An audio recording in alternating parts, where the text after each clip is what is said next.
Hello दोस्तों, स्वागत है आपका माई अकेडमी यूट्यूब चैनल पर। आज के इस पॉलिटी सीरीज 5 में हम देखेंगे राष्ट्रपति से संबंधित कुछ महत्वपूर्ण क्वेश्चंस को देखेंगे।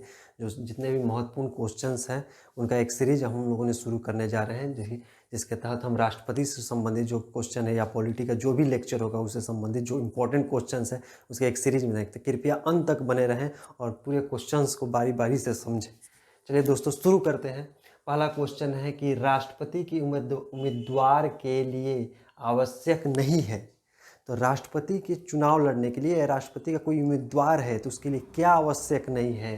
तो यहाँ दिया हुआ है ऑप्शन कि 35 वर्ष आयु होनी चाहिए, या पढ़ा लिखा होना चाहिए, या सांसद चुने जाने की योग्यता रखना चाहिए, या देश का नागरिक होना चाहिए। तो हम लोगों ने देखा है कि भारतीय संविधान के भाग 5 के तहत अनुच्छेद जो 58 है उसमें राष्ट्रपति की पद की योग्यता के बारे में बताया गया है। क्या अर्हताएं होनी चाहिए राष्ट्रपति के पद के लिए।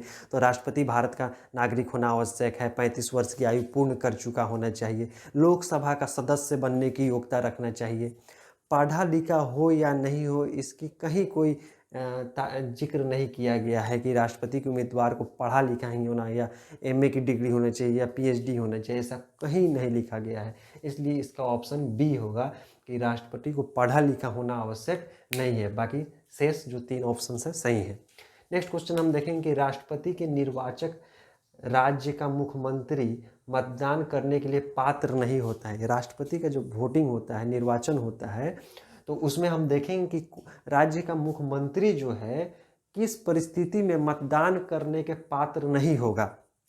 ठीक है, तो पहले हम देखेंगे कि राष्ट्रपति का जो निर्वाचन मंडल के बारे में बताया गया है कि राष्ट्रपति के मतदाता कौन होंगे, राष्ट्रपति के वोटर कौन होंगे। अनुच्छेद 54 में बताया गया है। अनुच्छेद 54 में इसका जिक्र किया गया है, जिसमें बताया गया है कि संसद के दोनों सदनों के निर्वाचित सदस्य इसमें भाग लेते हैं, सभी राज्य के विधानसभाओं के निर्वाचित सदस्य भाग लेते हैं। ठीक है, और दिल्ली और पुदुचेरी जो 2 संघ शासित क्षेत्र हैं उसके विधानसभाओं के निर्वाचित सदस्य भाग लेते हैं। ठीक है, जो भी दोस्त मेरा पिछला लेक्चर नहीं देखे उसे डिस्क्रिप्शन बॉक्स में लिंक दिया होगा, देख लेंगे। उसमें बताया गया है कि निर्वाचन मंडल में कौन कौन लोग भाग लेते हैं। और इसमें संसद के दोनों सदनों के जो मनोनीत सदस्य वो भाग नहीं लेते हैं, और जो 6 राज्यों में विधान परिषद है उसके सदस्य भाग नहीं लेते हैं। आइए दोस्तों, हम ऑप्शन देखते हैं। अगर वह स्वयं प्रत्याशी होता है तब तो मुख्यमंत्री जब प्रत्याशी होगा तो विधानसभा का भी हो सकता है, विधान परिषद का भी सदस्य हो सकता है, तो ये सही होगा कि ये मतदान कर सकता है। वह राज्य विधानमंडल में निम्न सदन का सदस्य हो तब भी वो मतदान कर सकता है। ठीक है, निम्न सदन हो यानी विधानसभा हो। वह राज्य विधानमंडल में उच्च सदन का सदस्य हो, तो उच्च सदन कहने का है दोस्तों कि विधान परिषद, तो यही ऑप्शन होगा, क्योंकि यही जब उच्च सदन हो जाएगा, विधान परिषद हो जाएगा, तो वोट देने का अधिकार उन्हें नहीं प्राप्त होगा। ठीक है, उसे राज्य विधानमंडल के निचले सदन में अपना बहुमत सिद्ध करना शेष हो, तो इस परिस्थिति में भी वो वोट दे सकता है क्योंकि वो किसी न किसी सदन का सदस्य होगा। तो यहाँ पे स्पष्ट नहीं है, वो विधानसभा का भी तो हो सकता है, तो इस स्थिति में भी वो राष्ट्रपति के मतदान में भाग ले सकता है, निर्वाचन में। ठीक है, तो ये हो गया। तो इस परिस्थिति में तो ऑप्शन सी हो गया। नेक्स्ट क्वेश्चन देखेंगे हम दोस्तों। क्वेश्चन 3, राष्ट्रपति पर महाभियोग का आरोप संसद के किस सदन द्वारा लगाया जाता है। सामान्यतः राष्ट्रपति का कार्यकाल जो है 5 वर्षों का होता है।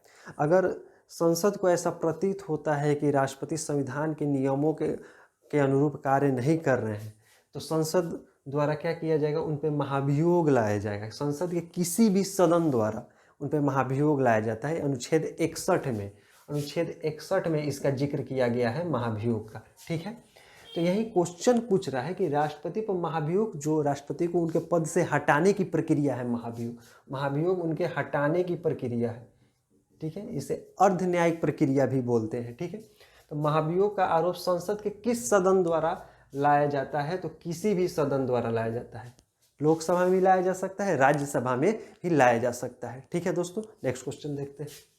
राष्ट्रपति का रिक्त स्थान भर लिया जाना चाहिए।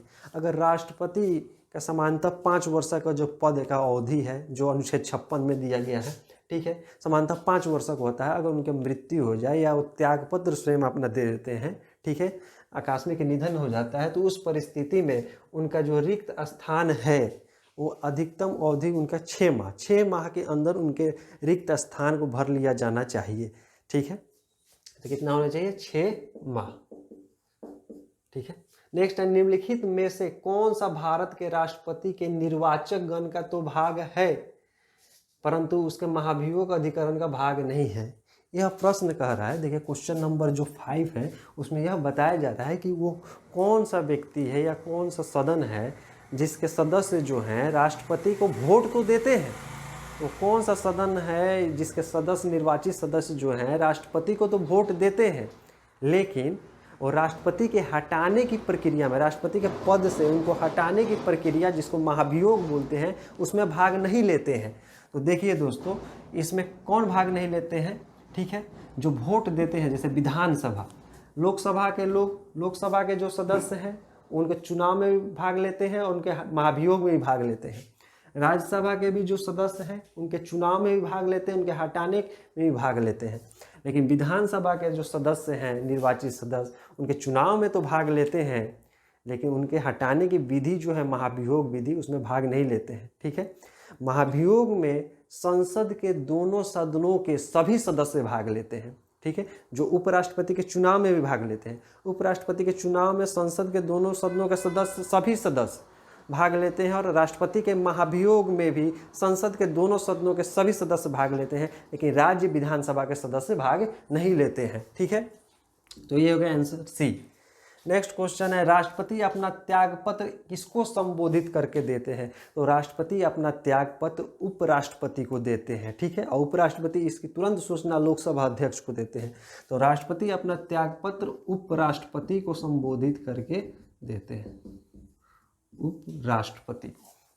नेक्स्ट क्वेश्चन देखेंगे, यदि राष्ट्रपति एवं उपराष्ट्रपति का पद खाली हो तो भारत के राष्ट्रपति के पद पर कौन होता है? अगर राष्ट्रपति का पद खाली हो या तो ऐसा प्रावधान किया गया था संविधान में कि अगर राष्ट्रपति का पद किसी कारण, मृत्यु, त्यागपत्र के कारण उनका पद खाली हो जाता है, तो उस स्थिति में उपराष्ट्रपति अनुच्छेद 65 के तहत कार्यवाहक राष्ट्रपति के रूप में कार्य करेंगे। कार्यवाहक राष्ट्रपति के तौर पर कार्य लेते हैं कि 6 माह में उनका चुनाव करके उनके उत्तराधिकारी का चयन कर लिया जाता है। तो उस 6 माह के अंदर जब तक उनका उत्तराधिकारी का चयन नहीं हो जाता है निर्वाचन करके, तब तक कार्यवाहक राष्ट्रपति के तौर पर उपराष्ट्रपति पद को संभालेंगे।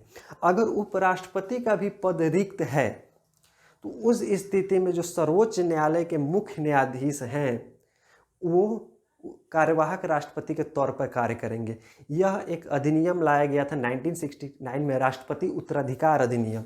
राष्ट्रपति उत्तराधिकार अधिनियम लाया गया था 1969 में, राष्ट्रपति उत्तराधिकार एक्ट 1969। इस एक्ट को लाया गया था इंदिरा गांधी के समय, जब इंदिरा गांधी जब राष्ट्रपति का, मेरा पिछला लेक्चर देखिए उसमें मैंने बताया है।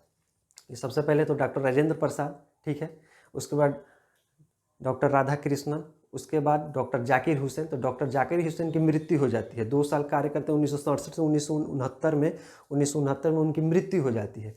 तो उस समय उपराष्ट्रपति थे बीबी गिरी, तो कार्यवाहक राष्ट्रपति के तौर पर बीबी गिरी कार्य करते हैं। तो राष्ट्रपति का चुनाव कराना होगा, मृत्यु तो हो गई है, कार्यवाहक राष्ट्रपति तो 6 माह तक ही मैक्सिमम काम कार्य कर सकते हैं बीबी गिरी।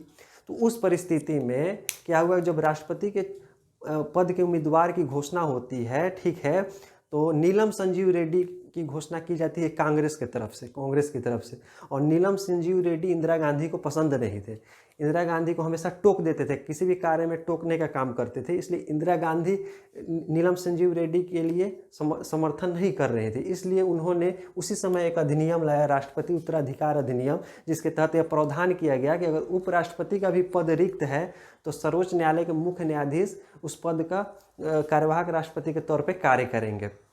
ठीक है, तो उपराष्ट्रपति जो थे बीबी गिरी, उनको इंदिरा गांधी ने कहा कि आप चुनाव लड़िए, आप राष्ट्रपति का चुनाव लड़िए। तो उसी समय उपराष्ट्रपति के पद से बीबी गिरी ने इस्तीफा दिया और उपराष्ट्रपति के पद से किया, और कार्यवाहक राष्ट्रपति का भी पद खाली हुआ। तो मोहम्मद हिदायतुल्लाह कार्यवाहक राष्ट्रपति के तौर पे कार्य किए थे। एकमात्र न्यायमूर्ति, एकमात्र न्यायाधीश जिन्होंने कार्यवाहक राष्ट्रपति या राष्ट्रपति के तौर पर कार्य किया तो मोहम्मद हिदायतुल्लाह। तो यहीं पे राष्ट्रपति उत्तराधिकार अधिनियम लाया गया था इंदिरा गांधी के द्वारा कि उनको अपना उम्मीदवार राष्ट्रपति के तौर पे चुनना था, जिससे उन्हें कोई टोके नहीं, उनके कार्यों में कोई हस्तक्षेप ना करे। ठीक है, तो यहाँ पे हो गया राष्ट्रपति उत्तराधिकार अधिनियम। तो यदि राष्ट्रपति एवं उपराष्ट्रपति का पद खाली हो तो भारत के राष्ट्रपति के पद पर कौन होता है?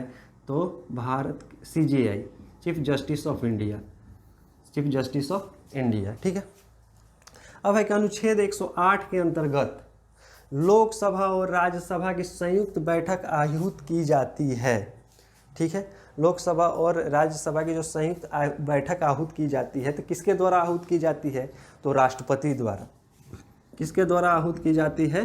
तो राष्ट्रपति द्वारा आहूत की जाती है, राष्ट्रपति द्वारा बुलाई जाती है। अगर संसद के दोनों सदनों के बीच किसी विधेयक पर मतभेद है तो संयुक्त बैठक राष्ट्रपति द्वारा बुलाई जाती है। ठीक है, उस बैठक की अध्यक्षता जो है अनुच्छेद 118 के तहत लोकसभा अध्यक्ष करते हैं। अगर लोकसभा अध्यक्ष नहीं है या उनका पद रिक्त है तो लोकसभा का उपाध्यक्ष करते हैं। अगर लोकसभा का उपाध्यक्ष भी उस नहीं है तो राज्यसभा के उपसभापति करते हैं। ध्यान दीजिएगा दोस्तों कि उपराष्ट्रपति नहीं करते हैं या राज्यसभा के सभापति नहीं करते हैं अध्यक्षता, राज्यसभा के उपसभापति करते हैं। अगर राज्यसभा के उपसभापति का भी पद रिक्त है तो संयुक्त बैठक में जो सदस्य हैं वो तय करेंगे कि उनकी अध्यक्षता कौन करेगा। तो ध्यान दीजिएगा दोस्तों कि संयुक्त बैठक की अध्यक्षता लोकसभा अध्यक्ष करेंगे। अगर लोकसभा अध्यक्ष का पद रिक्त है तो लोकसभा का उपाध्यक्ष, अगर लोकसभा उपाध्यक्ष का भी पद रिक्त है या खाली है तो उस परिस्थिति में राज्यसभा के उपसभापति करेंगे। और राज्यसभा के उपसभापति भी नहीं है तो जो संयुक्त बैठक में जो सदस्य हैं वो तय करेंगे कि अध्यक्षता कौन करेगा। तो संयुक्त बैठक हो गया। अब नेक्स्ट है कि राष्ट्रपति द्वारा जारी एक अध्यादेश संसद के सत्र शुरू होने के बाद कितने समय तक रखा जाना आवश्यक है? तो अध्यादेश है एक प्रकार का कानून है जो राष्ट्रपति द्वारा जारी किया जाता है। राज्यपाल राज्य में भी जारी करता है। राष्ट्रपति संघ सूची और समवर्ती सूची के विषय पे अध्यादेश जारी करते हैं अनुच्छेद 123 के तहत, और राज्यपाल राज्य सूची संबंधित विषयों पर अध्यादेश जारी करते हैं अनुच्छेद 213 के तहत। ये गवर्नर का हो गया, राज्यपाल का हो गया, और ये राष्ट्रपति प्रेसिडेंट का हो गया। ठीक है, तो राष्ट्रपति लाएंगे संघ सूची और समवर्ती सूची के विषयों पर संबंधित अध्यादेश, और राज्यपाल लाएंगे राज्य सूची संबंधित विषयों पर अध्यादेश। राष्ट्रपति भी राज्य सूची के संबंधित विधेयकों पर अध्यादेश ला सकते हैं विशेष परिस्थिति में, अगर उस राज्य में राष्ट्रपति शासन लागू हो या वहाँ राष्ट्रीय आपात लागू हो तब। तो राष्ट्रपति द्वारा जारी एक अध्यादेश संसद के सत्र शुरू होकर कितने समय तक रखा जाना आवश्यक है? तो 6 सप्ताह तक, 6 सप्ताह तक उसको रखा जाना आवश्यक है। ऐसे संसद के 2 सत्रों के बीच की अवधि 6 माह, अधिकतम 6 माह की अवधि होती है, और अध्यादेश का अधिकतम अवधि 6 माह 6 सप्ताह ही होता है। अगर संसद का सत्र प्रारंभ हो जाता है तो 6 माह तक उसको रखा जाना आवश्यक है। 6 माह के अंदर उसको पास कराया गया संसद के दोनों सदनों से तो पास होगा, नहीं तो नहीं होगा। या 6 सप्ताह के पहले अगर दोनों सदन उसको खारिज कर देते हैं तो उससे पहले भी अध्यादेश खत्म हो जाता है। ऐसे अगर इस क्वेश्चन के तहत देखें तो 6 सप्ताह, संसद का सत्र प्रारंभ होने के 6 सप्ताह तक उसका वैलिडिटी है। ठीक है, भारत के चौथे राष्ट्रपति थे, 10वां क्वेश्चन है दोस्तों, भारत के चौथे राष्ट्रपति थे। तो हमने बताया था राजेंद्र राधा हुसैन गिरी, ट्रिक बताया गया पिछला लेक्चर हमारा देखिएगा दोस्तों, डिस्क्रिप्शन बॉक्स में होगा, उसमें बताया गया है भारत के चौथे राजा तो बीवी गिरी, राजेंद्र राधा पहले, दूसरे, और तीसरा हुसैन गिरी, ठीक, डॉक्टर जाकिर हुसैन, उसके बाद गिरी, बीबी गिरी। तो चौथे राष्ट्रपति बार बार क्वेश्चन पूछ लिया जाता है, कौन थे? बीबी गिरी। ठीक है दोस्तों, अगर आपको ये वीडियो अच्छा लगा तो वीडियो को लाइक करें, चैनल को सब्सक्राइब करें और बेल आइकन को जरूर प्रेस करें कि हमारे आगे आने वाले वीडियो आपको समय समय मिलते रहें। Thank you for watching.